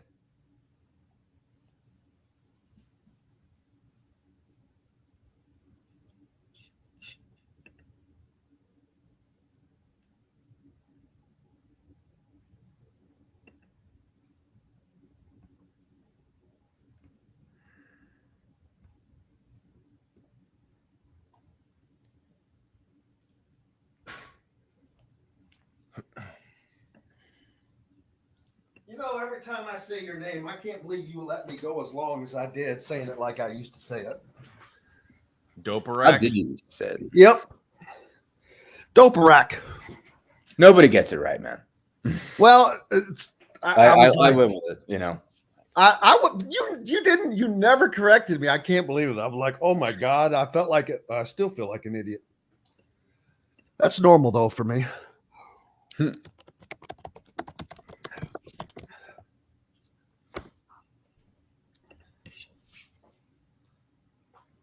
I told John I'm a hard out at 10:20. I got for Pascal. I'm just going to ask about today's college atmosphere with these guys transferring at will anywhere. That cannot, or does that help or hurt them going to the next level of having to battle, of having to, things don't go your way. You can't just up and leave. You got to fight, and they're not having to fight in college right now, I don't think.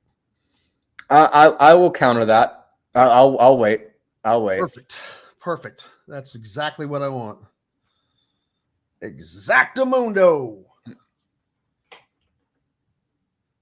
Oh, is today the official announcement of Pascal Siakam? Yes. Yeah. It's the press conference. It's the bells and whistles. It's, but also as we get to talk to Kevin Pritchard, and we haven't talked to Kevin in a while, so I'm looking forward to that.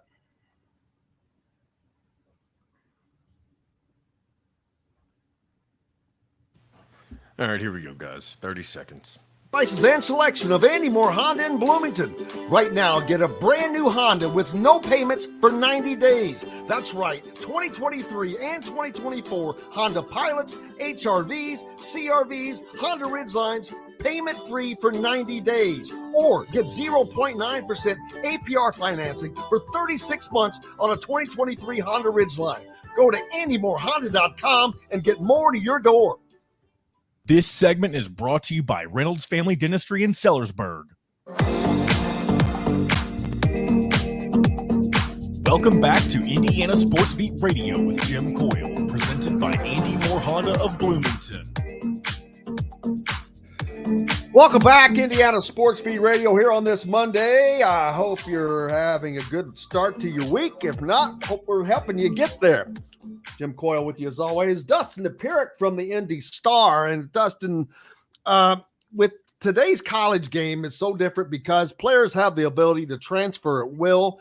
If things aren't going their way, they can leave and go to another school. And in the NBA, that's not the case. You have to fight through things. Is this allowing them to not be as tough, or not teaching them to be as tough as they might need to be at that upper level? I mean, okay. I don't know about that. I think obviously the nature of your transfer, changes things. I think obviously, there are certain guys that are transferring away because they're not getting playing time. There are certain guys that are transferring up. I think that's a big piece of what's happening. That's the free agency part of it is, teams are looking and they're saying, okay, I've got a hole I need to fill. And they're looking at mid-major schools and saying, okay, who could step in and fill this? And you're ending up getting guys from there that move up and then they have a bigger role. So they're ultimately being asked to do more. I remember when I covered Purdue, with the Athletic, I was covering IU, Purdue, and Butler. I remember Matt Painter threw out a stat about how few guys who had transferred had been drafted. There was a very small number of guys that had transferred and been drafted. Now, because it's so frequent, that's a much bigger number. Obviously, again, Kello Ware was a top 15 pick. And he transferred, obviously, after 1 year, didn't go great at Oregon. So he transfers. And, again, he's a top 15, top 20 pick. So it is certainly not nearly the red flag that it was for NBA teams in the past, because there's just reason. And again, not again, the NBA, you also have to be willing to move. That's another piece to it, is they can decide after a year that you're not good enough, or 2 years that you're not good enough. And so you don't have that kind of base where, the flip side of it is that, sometimes they're actually telling you to transfer. Sometimes they're telling you you're not going to get a clear shot at this. And that happens faster now because they're looking at the portal and they're looking what's out there. And that's what the NBA is like, is they're constantly looking to see if they can find somebody better than you. Now contracts make it more stable. I think it really, roster situations right now in the NBA are more stable. than they are in college basketball. There is more movement in college basketball than there is in the NBA. I mean, you have to recruit your team more the college game. But there is a value to having played in separate systems, having played for different coaches, having been in different roles. Again, it can weaken you if you are the sort of person who just never wants to stick with anything and never wants to see if it gets better. That can hurt you. But there is the flip side of it is adaptability. The flip side of it is being able to change situations, being in different scenarios, and changing based on like adapting to a different coach, adapting to different teammates, adapting to different guys who want you to do different things. And so you are seeing a bunch of guys. I mean, the Pacers brought in a lot of guys who transferred for their workouts. And one of the three guys they drafted, Tristan Newton, transferred. Tristan Newton was NCAA tournament MOP. You look at his game and you say, well, that's what I want from a guy coming out of college. He was, he was a first team consensus All-American. He was an NCAA tournament MOP. He's got 2 national championships. He's a guy who did everything you wanted to do. Well, he transferred from East Carolina, and he transferred from East Carolina because Connecticut looked at him and said, I want that guy. That's somebody I want. And there's a lot of that, so, I mean, the thing about it is sort of everybody's situation is different. Like, yes, you can leave after, you could say, well, I just don't like the situation. I'm not playing enough. But what's probably going to happen then is you're going to transfer down. If you transferred out of a failing situation, you're probably going somewhere where you're going to get playing time. And that might help you. You might go someplace else and end up, if you were blocked and you knew that there was no chance of you getting an opportunity, you move. And well, that happens in the NBA too. I mean, like basically, certainly Obi Toppin wanted out. I mean, he ended up being traded, but he was stuck basically behind Julius Randle with the Knicks. He was never going to get a great opportunity. He gets traded and he gets this sort of new lease on life with the Pacers. And that happens in the NBA all the time. And so, I'm sure there are guys out there who have transferred when they shouldn't have. I'm sure that's probably a pretty significant phenomenon of guys who never had to, beat anybody, or who didn't want to beat anybody out, didn't want to compete, went somewhere where they couldn't, and ultimately end up poorly served. But for a lot of guys, maybe they weren't high recruits coming out of college. They had to start at a mid-major. I mean, Lance Jones is on the Pacers G League roster. Or not G League roster, Summer League roster. He's a guy that made a major impact for Purdue after 4 years at Southern Illinois. Purdue needed exactly him. Purdue needed somebody exactly like him to make that leap to become a Final Four team. They needed a really athletic guard that could lock people down. And they looked around and said, okay, who's a guy on the market that we can get? I mean, obviously after 4 years, he was like, you know what? I've been successful. I've played above my recruiting ranking. I believe I can help a major college program. I can step up and be a factor in the NCAA tournament. So I'm going to put myself on the market, and it worked out for him. And so that stuff is a good lesson for the NBA, because those are the sort of things you do. You got to make some of your own decisions at the NBA and say, okay, what's a good situation for me? What isn't? So, ultimately there is good and bad. Like, yes, at the end of the day, there are some guys who never learned how to tough it out. But different scenarios mean for different things. Obviously, this is going to change when the COVID year cycles out as well. A lot of guys did their 4 years, got their college degree, and said, basically I get a 5th year. I want to go see what I can do with that, put myself as a free agent and see if there are teams that want, at the higher level that want exactly what I have. Cam Spencer's another guy, played at 3 schools. The last school he played at, he won a national championship, and now he's in the NBA. Started at he was at Rutgers before, and he was in, where was he at in the Horizon League? Loyola, Maryland. And so, for a lot of those guys, they bet on themselves.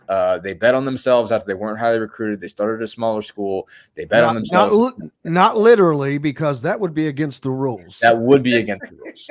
That would be against the rules. But they put themselves out there. They took a risk. And they said, hey, I'm on the market. Some bigger school came and scooped them up. That they turned that into a really successful situation, and teams at the NBA level said, hey, we like what that guy did. We like the role that he played for the team he ended up playing for. And it works out. And last point, like, those guys end up being role players. They don't necessarily end up being the guy, They proved they could play a certain role at the mid-major level. They believed they could play it at a higher level, and they proved they did. And, then the NBA says, hey, you've proved you can do something like that. You're never going to be our superstar either. But if you come in like Cam Spencer and you knock down threes, there's a place for you. If you come down in your Lance Jones and you really get down and defend guys, there's a place for you. And so that's, I'm sure there are bad learning moments for all this, but there are good ones as well. And there are a lot of guys who have transferred over the last couple of years since the portal has become this big of a thing that have turned that into professional career. Absolutely. Dustin Dopirak from the Indy Star. Thank you, sir. Appreciate you. Enjoy the presser with Pascal Siakam today, and we'll look forward to that. Thank you, guys. Information coming out. Appreciate you. We've got lots more coming up. Travis Miller from Boiler Upload joins us right after this break, brought to you by Bubba's 33 down in Clarksville, Indiana, right off of I-65 on Veterans Parkway. Pizza, burgers, beer, great place to catch a game. Back with more right after this. We'll be right back for more Indiana Sports Beat Radio with Jim Coyle, presented by Andy Moore Honda of Bloomington. In the market. Good morning, Travis. Good morning, gentlemen. Hola. Day off?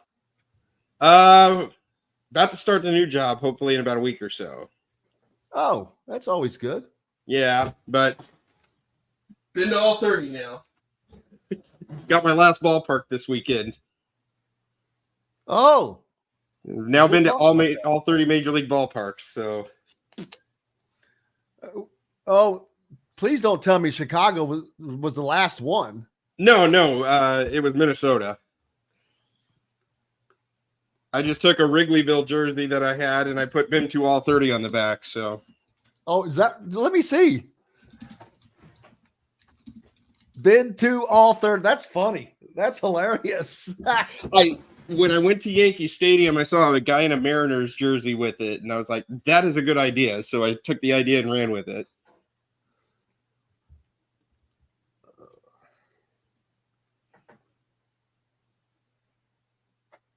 Who did they play?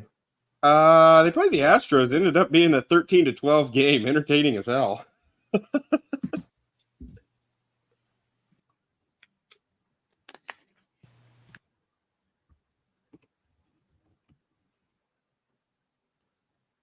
God dang it, I switched screens and I hate it.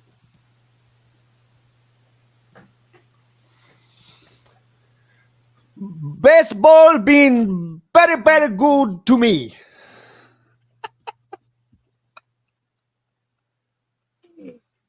That and the what was it? The hearing, the guy for the hearing for the deaf translator. Oh yeah, when he suddenly couldn't speak Spanish anymore. No, they'd have the one guy saying, "Please welcome everybody to our gathering today." Welcome everybody to our gathering today. Instead of the signer, they would have someone yelling instead. Old school stuff, man. Old school stuff.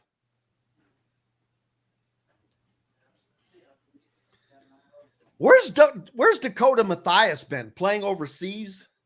I think so. I know he was doing some weird Team USA thing where it wasn't Team USA, but it was because it wasn't like USA basketball. And then he spent a lot of time in the G League. He was with the Memphis Hustle in 2022-23. But yeah, it's a hustle. Here we go, guys. Ford, butcher, baker, and fish house. No matter where you live. This segment is brought to you by the Ugly Grouper. Welcome back to Indiana Sports Beat Radio with Jim Coyle, presented by Andy Moore Honda of Bloomington. Welcome back, Indiana Sports Beat Radio here on this Monday, brought to you by the Ugly Grouper, located on beautiful Anna Maria Island, Florida. For all of you that are already in the area or visiting on vacation, make sure you stop by and give them a visit. They've got all your favorite craft beers, cocktails, along with live music every day. Family friendly, able to host private parties, and has the biggest grouper you've ever seen. It's the place to be on Anna Maria Island, Florida. Tell them we sent you. Go to theuglygrouper.com and welcome Travis Miller from Boiler Upload. How's it going, sir, Mr. Baseball? It is going well. It's going well. Like I was saying in the off show here, I collected my 30th and final Major League ballpark. So now I have now been to all 30 after going to the Minnesota Twins this past weekend. Yeah, and he's wearing a cool jersey that says Wrigleyville on the front, and if you can see it on the back, it says been to all and the number 30. Pretty cool. That's a pretty cool jersey, I got to say. So I'm going to assume you are a Cubs fan. Absolutely. That was my first ballpark way back in 1988. So I grew up watching Harry Carey on WGN with my grandfather and everything. Harry Carey, hello everybody. Welcome to Wrigley Field. One of the greatest, most impersonated people, and who didn't do a Harry Carey? Absolutely. You know what? This gives me an opportunity to tell one of my favorite sports stories of all time. Back when I was, a peon working and doing different things in sports, trying to, find my way. I worked for CBS Sports as just a production punk, do this, do that.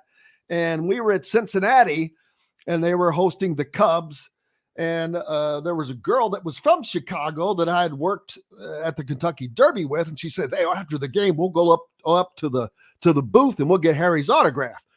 I didn't really care because I'm a Reds fan, not a Cubs fan. But hey, it was Harry Carey, so I'm like, yeah, what the hell? Of course. Yeah. So before the game, I grabbed a couple of balls off of the field from BP batting practice, and then afterwards, there was a guy that I knew, a friend of mine, who was a big Chicago fan. So I'm like, you know what? I'll get one for him and one for myself for the hell of it.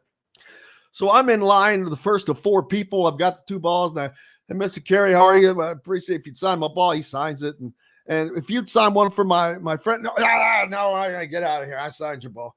So I'm like, he's drunk. So I'll just go to the back of the line and do it again. He'll never notice. So, the other 3 people go by. I'm like, "Hey, Mr. Carey, what'd you sign my?" "No, get out of here, you son of a, I signed your ball. Get away." So I got cussed out by Harry Carey for trying to get a second autograph, which was one of the highlights of my life. Oh, that's fantastic.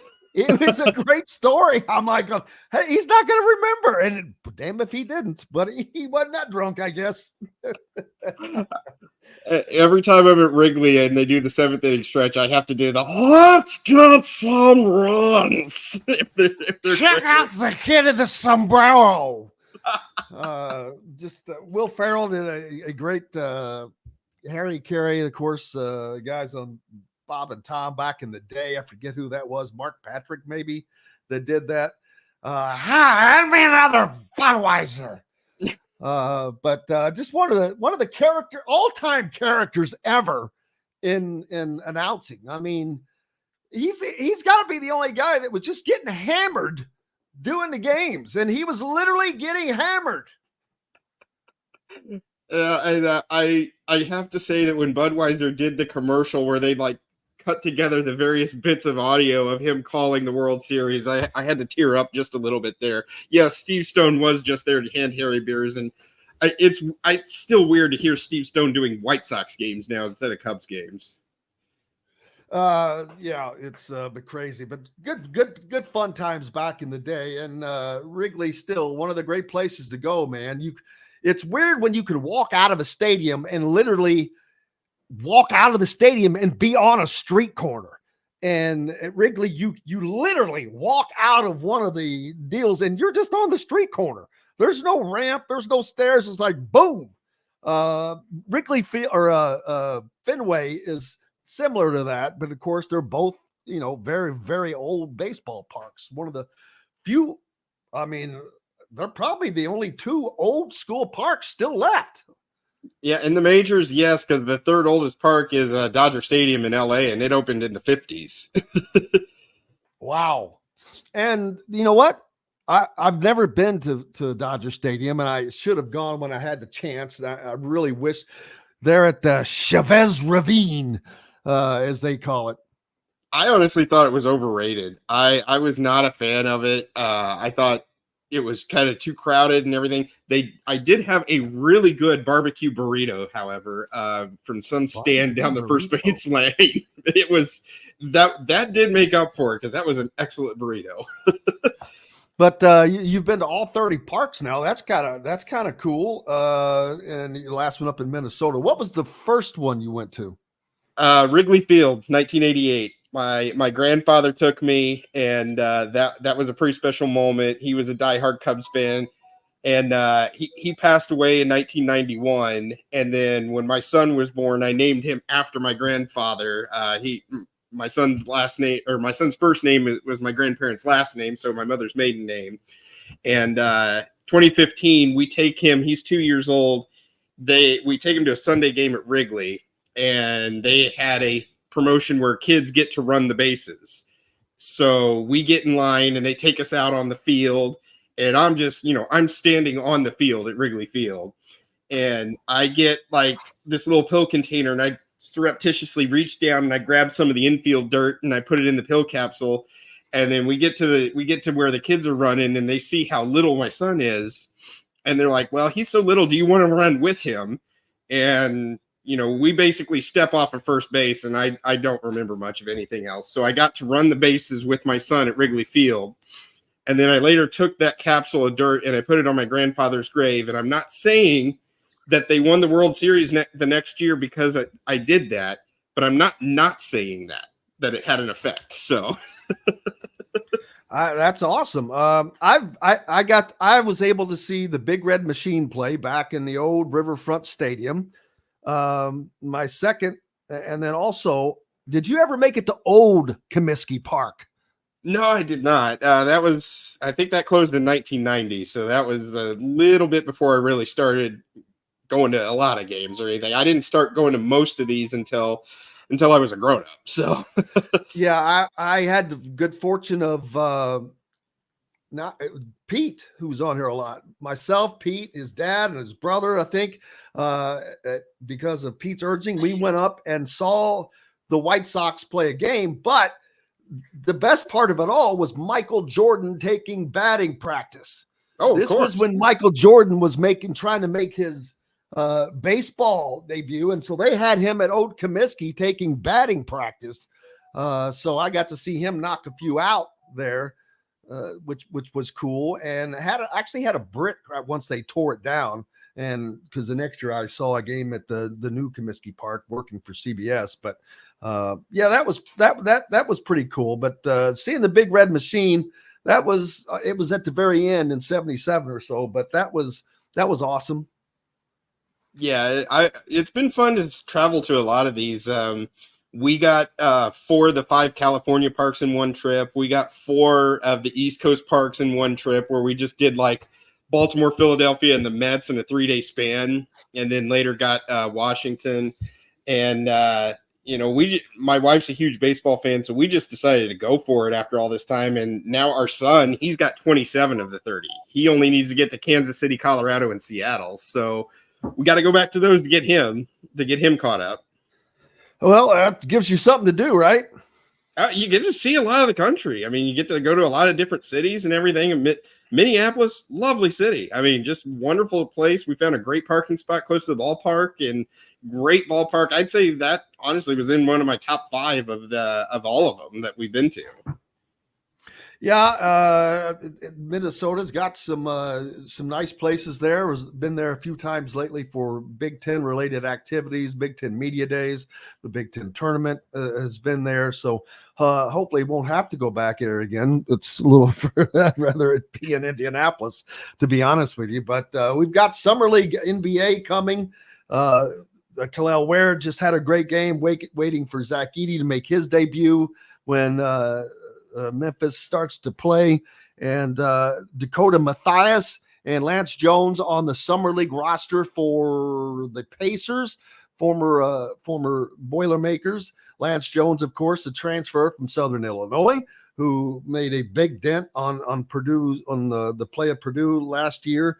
And then Dakota Mathias has kind of disappeared. That's why I asked you, has he been playing overseas somewhere? Because we haven't heard much about him lately. But yet to get on the Summer League, that's an opportunity. Yeah, he is currently with the Ratio Farm Ulm roster in in Germany, and he's a teammate of Travion Williams. They're both starting there right now. They're the two American players on that roster, from what I can see. Both of them listed in the starting five, and this is a team that won the Bundesliga in 2022-23. So pretty solid Bundesliga. team. The basketball Bundesliga, yes. but yeah, they seem pretty satisfied with him, and he's kind of bounced around Europe a little bit here, and he was in the G League for a very long time, had a couple cups of coffee with the 76ers and Grizzlies. I think he has like 10 career NBA games, but that's 10 more NBA games than I'm ever going to play in, so who am I to judge there? And a lot's going on. We've got Caitlin Clark. Her story continues to manifest itself, coming off of a triple-double, the first in WNBA history. Is that right? I think it's the first rookie one in WNBA history. Yeah, first rookie in WNBA history. That's crazy. 19 points, 12 rebounds, 13 assists. But we kind of knew that was just a matter of time. Her scoring and assist are always up there, so it just was going to take a game to get that amount of rebounds. But she continues. She's one of those that continues to evolve. I think it's interesting to watch her, especially with how quickly you have the turnaround from college to the WNBA in that first rookie year. I mean, she played 40 games this year already for Iowa because they went to the national title game, and then has to turn around and within a span of a couple of weeks go against the best players in the world in the WNBA. The fact that she's holding her own, I think that's tremendous right now. And I don't get the hate. I don't get the, she's really not coming through. She is a rookie in the WNBA. These are professional athletes that have been doing this for a while. It's going to take her some time, and she's already more than holding her own. I think that's really impressive, honestly. I agree with you, and I just it's petty and it's jealousy when you come down to it, and not that all humans are capable of that, but to see it at that level is a little.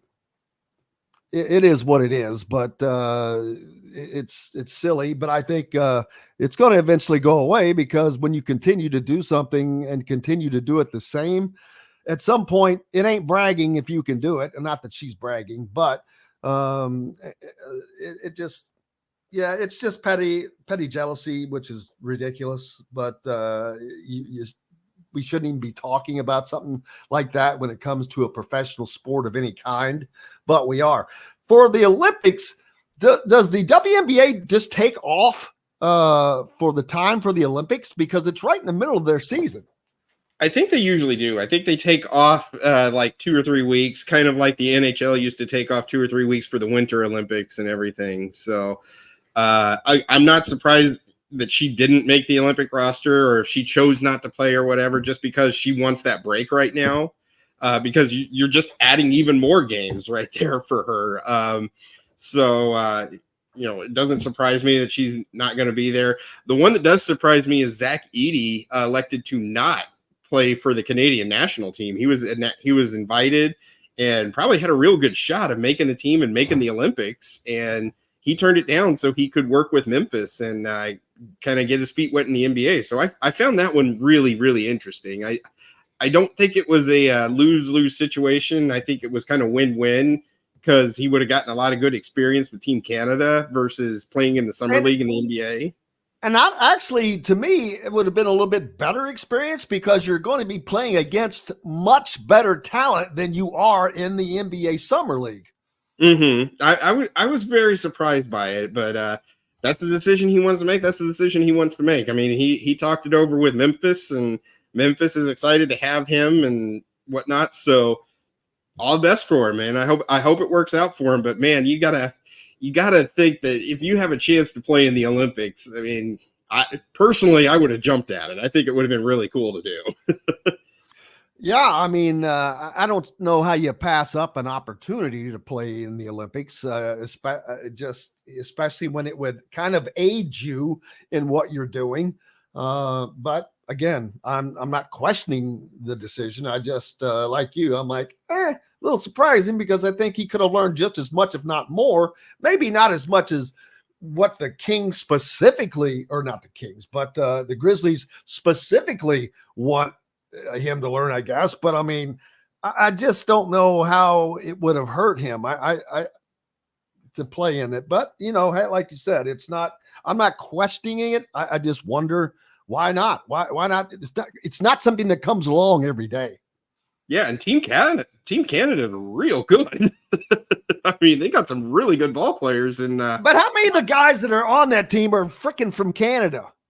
Yeah, a lot of them right now. But man, I'm excited. That roster is pretty solid. You got Lou Dort, you got Shai Gilgeous-Alexander, you got RJ Barrett, Kelly Olynyk. I mean, Dylan Brooks. That is a roster there. They're going to compete over there. It sure is. Well, brother, what's up next for you?